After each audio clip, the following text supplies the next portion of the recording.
All right, guys, welcome. If you have not watched this video yet, please go ahead and do so before you continue with this one. So we are now going over and kind of introducing our project for the next thing that we're going to be working on, which is surrealism. So in continuing building some background knowledge around surrealism, I think it's important to note that everything that we experience or kind of live in is surreal, right? And so everything is kind of weird, kind of bizarre, irrational, just different, I guess. And so an image like this would be something that is very standard, very typical. This isn't weird to us. We see these things all the time on our social media platforms.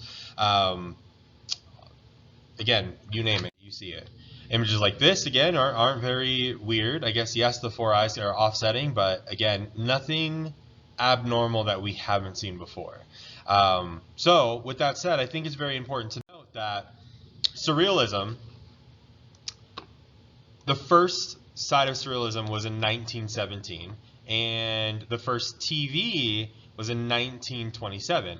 And so the reason why I bring up when the first TV was out is because TV, as we know it, is a platform that delivers a lot of content and spreads relatively quickly. So when you see something on TV, odds are someone else has seen it. And so to illustrate that surrealism was before TV, none of these really bizarre images ever existed. So imagine yourself living in the 1920s where driving cars like this were very standard, or living in a house that was super old and creepy, again, very standard, or dressing like this is very normal. And so seeing surreal images did not exist. They've never seen something like that before until, again, the 1917. So here, when we look at this image, we see a stone sculpture or statue, if you will, with traditional mannequin pieces in a very bizarre, weird kind of setting, which again, as you can imagine, images like this never existed back then. And so if you were to see this for the first time, you'd be kind of off-put and like, oh, what is that?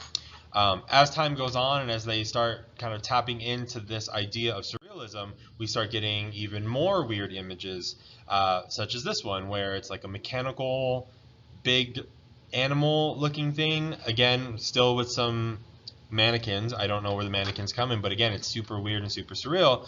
And then again, we continue and we find ourselves with Salvador Dali and the melting clocks on a beach. And so surrealism, as we mentioned, is just the most weirdest, most bizarre thing you can possibly think of mixed together in a work of art. Now, surrealism has kind of shifted gears and moved on towards more modern ideas in more modern contexts. And so something like this, as I mentioned before, would be something very standard, something normal that we would see on a regular day-to-day basis.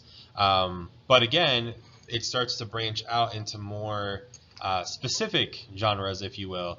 And so we get images like this, kind of like a post-apocalyptic, doomsday, take over the world kind of thing. Or we get really interesting, weird, doll sculptures, I'm going to call them, along with a vomiting beard made of flowers to a bowl of noodles for a head.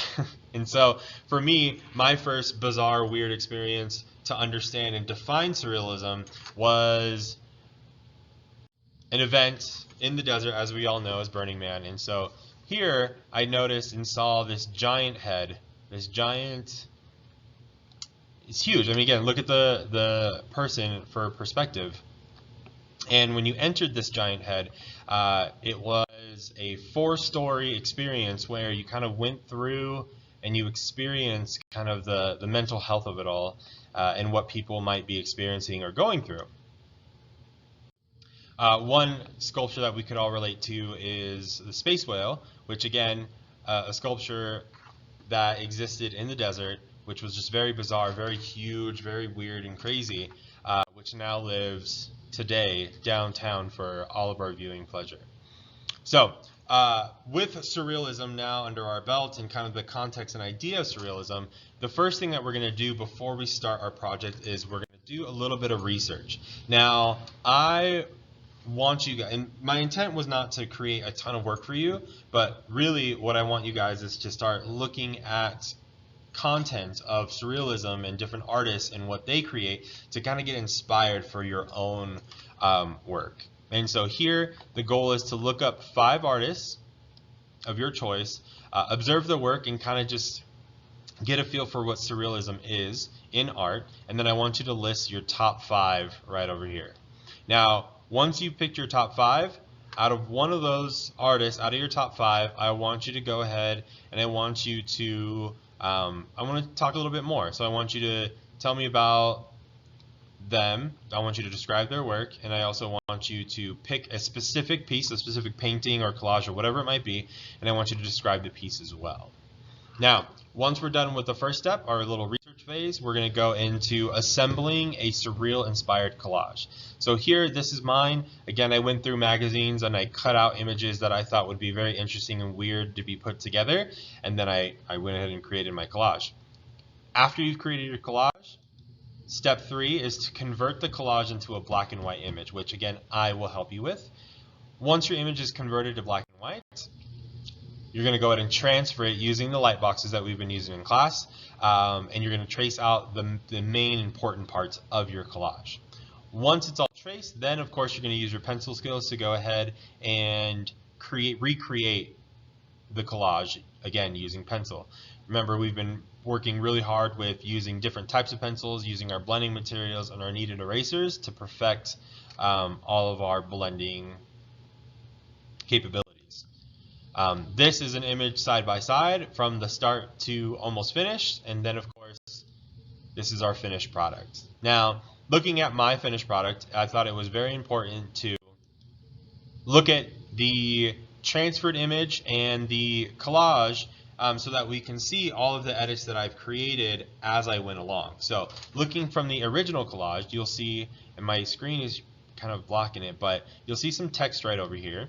And notice how I did not include the text here at all. Okay. Again, also as we go up, look at the texture of this butterfly compared to the black and white transfer compared to what I created. And again, I did this on purpose because the texture here is almost impossible to recreate. So I went ahead, used the shape and silhouette of the butterfly, and then I went ahead and created my own values to kind of recreate to the best of my ability. So what I'm illustrating here is that when you make and create your own collage, you have the autonomy to fix and change and edit as you're going, so that you can have a solid end result. So looking at some examples, this was a project that another teacher has done as well, and so I went ahead and borrowed some of her examples because I thought they were amazing and cool. And so again, a surreal inspired collage that has been transferred, and they worked on their value skills with pen. So you'll see here that again, these are pen transfers, and so we'll get a similar experience with pencil in terms of the result and having value. But again, beautiful. A great work. One of our requirements is going to fill the entire page. So as you're thinking about your collage, it's very important to think about how you're going to fill the entire space. So another requirement for our collage is going to be needed 5, at least a minimum of 5 images. If you want to come up with your own drawing to incorporate into your collage, you're more than welcome to. But again, we need a minimum of 5 images total so that we can push ourselves to create a very interesting surreal collage.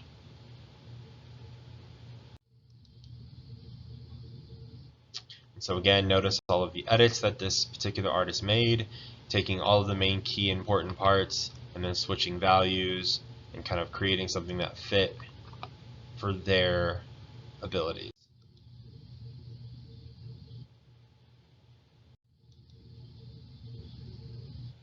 So these last few are a couple examples that were from last year.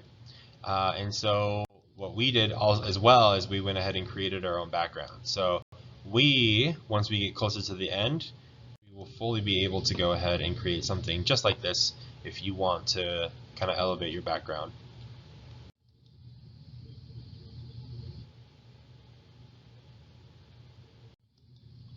So with that said, that concludes our little presentation here. So go ahead and get started on your research, and then after that, we'll go ahead and start building our collage and keep it going from there. So if you have any questions, as always, please let me know in our personal channel or in person, whichever it might be. But other than that, bye-bye.